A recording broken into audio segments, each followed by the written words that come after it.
ஓம் மகா கணபதியே நமக. ஓம் குருவே சரணம். முயற்சி, திறமை, தன்னம்பிக்கை, உயர்வு, வெற்றி இவைகளுக்கு சொந்தக்காரர்களான தனுசு ராசி நேயர்களே, உங்கள் அனைவருக்கும் என் அன்பான வணக்கத்தை தெரிவித்துக் கொள்கிறேன். எல்லாரும் எப்படி இருக்கீங்க? நல்லா இருக்கீங்களா? நீங்கள் நல்லா இருக்கீங்கன்னு சொன்னீங்கன்னா வச்சுங்களேன், ரொம்ப சந்தோஷம், வாழ்த்துக்கள். இனிமேல் உங்கள் வாழ்க்கையில் முழுக்கவே நீங்கள் நல்லா தான் இருக்க போகிறீங்க. உங்கள் வாழ்க்கையிலே நீங்கள் செட்டில் ஆக போகிறீங்க. சரிங்களா?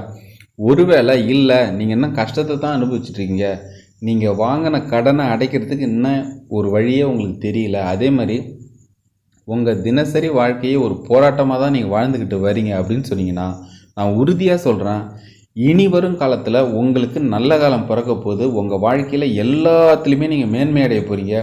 உங்களுடைய கடன் எல்லாம் அடைய போகுது. சல்லி பைசா கூட, அதாவது வட்டி முதற்கொண்டு அனைத்துமே எல்லாமே அடைய போகுது. உங்கள் வாழ்க்கையில் மிகப்பெரிய உயரத்தை நீங்கள் அடைய போகிறீங்க. உங்கள் வாழ்க்கையில் நீங்கள் இது வரைக்கும் சம்பாதிக்காத அளவுக்கு பணத்தை சம்பாதிக்க போகிறீங்க. சேர்க்காத அளவுக்கு செல்வத்தை சேர்க்க போகிறீங்க. சொத்துக்களையும் சரி, செல்வத்தையும் சரி, வீடு, வாசல், ஆடம்பர கார் அப்படின்னா அனைத்திலையும் நீங்கள் மேன்மை அடைய போகிறீங்க. எல்லாத்தையும் வாங்கி குவிக்க போகிறீங்க. அப்படி ஒரு அருமையான உங்களுக்கு அதிர்ஷ்டமான குரு பயிற்சியும் சரி, சனி பயிற்சியும் சரி, சனி வக்ர பயிற்சியும் சரி இப்போ உங்களுக்கு நடந்திருக்கு. அப்படிப்பட்ட ஒரு அதிர்ஷ்டமான நேரம் உங்களுக்கு பிறந்திருக்கு. இனி உங்கள் வாழ்க்கையில் கவலையே வேணாம். உங்கள் வாழ்க்கையில் எல்லாமே நல்லதாகவே நடக்க போகுது. அதுக்கு நீங்கள் பண்ண வேண்டியது முயற்சி மட்டும் பண்ணால் போதும். அப்படிப்பட்ட ஒரு அதிர்ஷ்டத்தை தரப்போகிற ஒரு குரு பயிற்சியை பற்றி தான் இன்றைய பதிவில் நம்ம பார்க்க இருக்கோம். அதுக்கு முன்னால் நீங்கள் நம்ம சேனலை சப்ஸ்கிரைப் பண்ணலாம், மறக்காமல் சப்ஸ்கிரைப் பண்ணிக்கோங்க. பக்கத்தில் ஒரு பெல் சிம்பிள் வரும், அதையும் கிளிக் பண்ணிக்கோங்க. நம்ம வீடியோவுக்கும் லைக் ஒன்று கொடுத்துருங்க. சரிங்களா? அதாவது இன்றைய தலைப்பில் நம்ம பார்க்க இருக்கிறது, உங்கள் வீழ்ச்சியை ஆவலோடு எதிர்பார்த்து காத்திருக்கும் சொந்தக்காரர்கள். சரிங்களா? ஒரு உதாரணத்தோடு ஆரம்பிக்கிறேன். என்கிட்ட ஜாதகம் பார்க்க வந்த ஒரு நண்பர். அவர் ரொம்ப நாளுக்கு முன்னால் வந்தார். அவருக்கு வந்து 2 பொண்ணுங்க. ஃபஸ்ட்டு பொண்ணுக்கு கல்யாணம் ஆயிடுச்சு. அவர் நல்ல வசதியானவர் தான். சரிங்களா? நல்ல வசதியான நபர் தான். நல்ல சொத்துக்கள் அதிகமாக இருக்குது, நல்ல ஒரு கௌரவமானவர். 2 பொண்ணுங்க. ஃபஸ்ட்டு பொண்ணுக்கு மேரேஜ் ஆகிட்டுது. மேரேஜ் ஆகி அவங்களுடைய அந்த பொண்ணோட ஹஸ்பண்டும் நல்ல வேலையில் இருக்கார் பெங்களூரில். அவங்களும் நல்ல வசதியான குடும்பம், கௌரவமான குடும்பம். சரிங்களா? இவங்களை தாண்டின அந்தஸ்து தான் அவங்களும். பெங்களூரில் ஒர்க் பண்ணிகிட்ருக்காங்க. 2 பேருமே பெங்களூரில் இருக்காங்க. அந்த பொண்ணும் சந்தோஷமாக இருக்குது. சரிங்களா? இப்போ 2வது பொண்ணுக்கு அவர் கல்யாணம் ஏற்பாடு பண்ணார். 2வது பொண்ணுக்கு ஏற்பாடு பண்ணி நிச்சயதார்த்த டேட்டும் குறித்தாச்சு, திருமண டேட்டும் குறித்தாச்சு. இந்த நிச்சயதார்த்த டேட்டுக்கு ஒரு 4 நாளுக்கு முன்னால் அந்த பொண்ணு யாரையோ லவ் பண்ணியிருக்கு போட்டு அந்த பையனோட ஓடி போயிடுச்சு. சரிங்களா? நிச்சயதார்த்தத்துக்கு ஒரு 4 நாளைக்கு முன்னால் அந்த பொண்ணு யாரையோ லவ் பண்ணியிருக்கு, அந்த பையனோட ஓடிட்டுது வீட்டுக்கு தெரியாமல். ஆக்சுவலாக இது கல்யாணத்துக்கு முன்னால், அதாவது இதுவே நல்ல விஷயம். நிச்சயதார்த்தத்துக்கு முன்னால் தானே ஓடிச்சு. இதே கல்யாணத்துக்கு முன்னால் ஓடினா இன்னும் ரொம்ப அவமானமாக இருக்கும். அவங்க வீட்டில் அப்பா அம்மா இடிஞ்சு போய் உட்காந்துருக்காங்க. ஏன்னா குடும்பத்தில் எவ்வளோ ஒரு அவமானம், என்ன நடக்கக்கூடாத ஒரு விஷயம் இல்லையா? ஆக்சுவலாக அந்த பொண்ணு சொல்லி பார்த்துட்டு இவங்க கேட்கல. சரிங்களா? அப்புறம் அப்பா அம்மா கேட்க மாட்டாங்க, நம்ம விருப்பப்பட்டு நம்ம போய் தான் ஆகணுன்ற மாதிரி அந்த பொண்ணு போயிருக்கு போல்றது. சரிங்களா? அதை இவங்களுடைய மூத்த பொண்ணு கல்யாணம் ஆயிடுச்சுன்னு சொன்னோம் இல்லைங்களா? அந்த பொண்ணுக்கிட்ட கூட அவங்க சொல்லலை, என்ன பண்ணுறதுன்னு தெரியாமல் முடிச்சுட்டு இருக்காங்க. இது கொஞ்சம் அரசல் பரிசல், அப்புறம் சொந்த பந்தங்களுக்கு தெரிஞ்சிடும் இல்லைங்களா? பங்காளிகளுக்கு யாருக்காவது ஒருத்தவங்களுக்கு தெரிஞ்சாலே போதாதா? அவங்க போய் சொல்லி விட்ருவாங்க. இந்த மாதிரி ஒருத்தவங்க 2 பேருக்கு தெரிஞ்சு அவங்க எல்லாத்தையும் சொல்லி விட்டு அதை காட்டு தீ மாதிரி பரவ ஆரம்பித்து எல்லாருமே இதை பற்றி தான் பேசிக்கிறாங்க. ரொம்ப சந்தோஷப்பட்டு கொண்டாடி மகிழ்கிறாங்களாம். ஆக்சுவலாக இவங்க பொண்ணுக்கே இவங்க சொல்லலை, மற்றவங்க மூலமாக அவங்க பொண்ணுக்கு தெரிஞ்சு அவங்க பொண்ணு இவங்களுக்கு ஃபோன் பண்ணி கேட்குறாங்க, அந்த மாதிரி நம்ம தங்கச்சி எங்கே அது மாதிரி போயிடுச்சாமா அப்படின்னு. இவங்களோட ஃபஸ்ட்டு பொண்ணே இவங்களுக்கு ஃபோன் பண்ணி கேட்குற மாதிரி அவங்க சொந்த பந்தங்கள்லாம் அந்த அளவுக்கு அந்த இதை ரொம்ப சந்தோஷமாக செலிப்ரேட் பண்ணியிருக்காங்க. யார் ஏதாவது கூட்டத்தோடு பேச உட்காந்தாலும் ஒரு கண்டென்ட் வேணும் இல்லையா? உடனே இவங்க பொண்ணுக்கு அதை எடுத்துக்கிது. இந்த மாதிரி அந்த கஷ்டம் எங்களாலே தாங்க முடியல. ஆனால் எங்கள் சொந்த பந்தங்கள் பண்ணுற அலப்பறை தான் எங்களால் தாங்க முடியல. இவ்வளோ ஒரு கேவலமானவங்களாக இருக்காங்க. இது இவங்களை நாங்கள் எந்த லெவலில் வச்சுருக்குதுன்னே தெரில. நாங்களாம் எல்லோரும் நல்லா இருக்கணும்னு நினைக்கிறவங்க அதாவது நாங்கள் எல்லாருமே நல்லா இருக்கணும்னு நினைக்கிறவங்க. அதாவது எல்லாருக்குமே நாங்கள் உதவியும் பண்ணியிருக்கோம். ஆனால் இவங்களுடைய இந்த அளவுக்கு மனசுக்குள்ளே இந்த வன்மத்தை வச்சுருந்துருக்காங்க. இப்போ பார்த்தீங்கன்னா அந்த அளவுக்கு எல்லாமே கொண்டாடுறாங்க அப்படின்னு.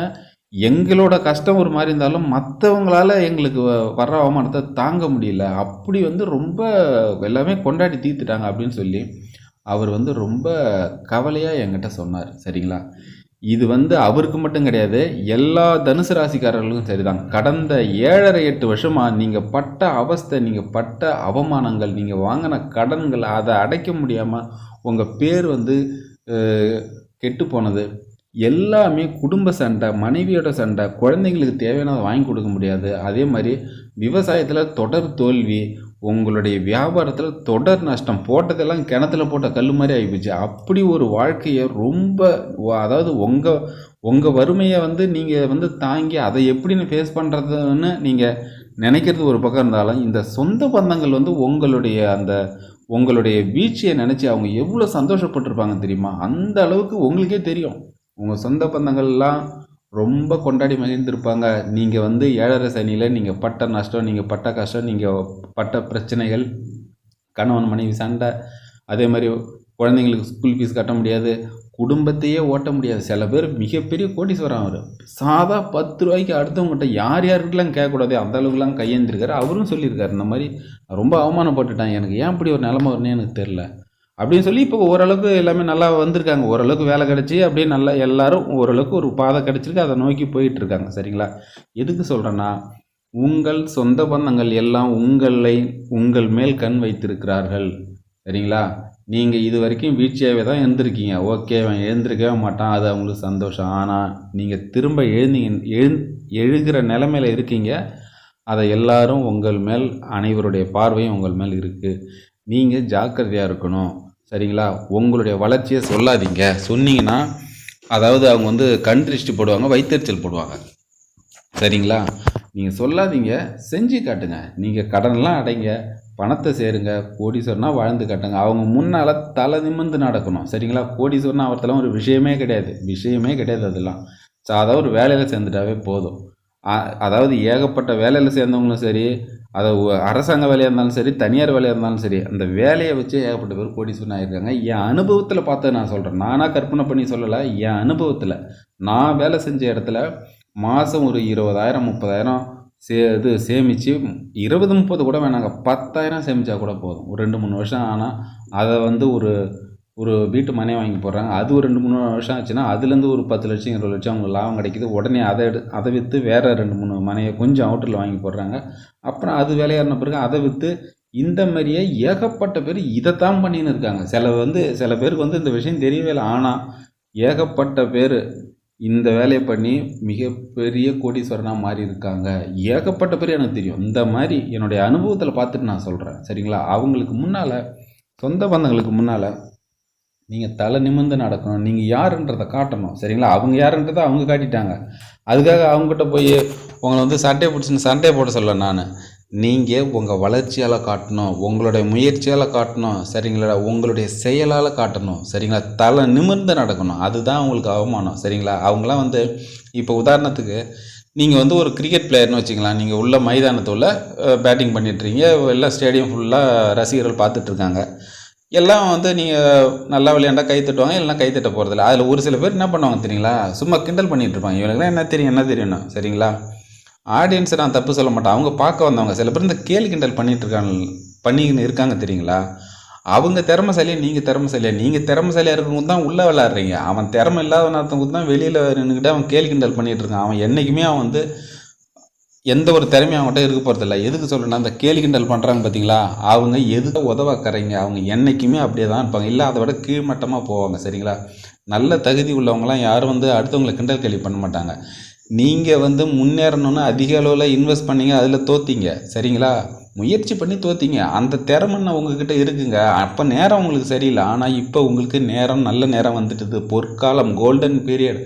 இந்த மாதிரி ஒரு நேரம் திரும்ப கிடைக்கவே கிடைக்காது. 5ல் குரு வந்திருக்காரு. 5ல் குரு கெஞ்சினாலும் கிடைக்காது. 5ல் குரு உள்ளவங்கள மிஞ்ச யாராலுமே முடியாது. நீங்கள் முயற்சி பண்ணுங்கள், உங்கள் வாழ்க்கையில் மிகப்பெரிய வெற்றியை பெறுவீங்க. அதாவது தோல்வியை கண்டு உங்கள் மேலே உங்களுக்கு இருந்த நம்பிக்கையே போயிடுச்சு. சரிங்களா?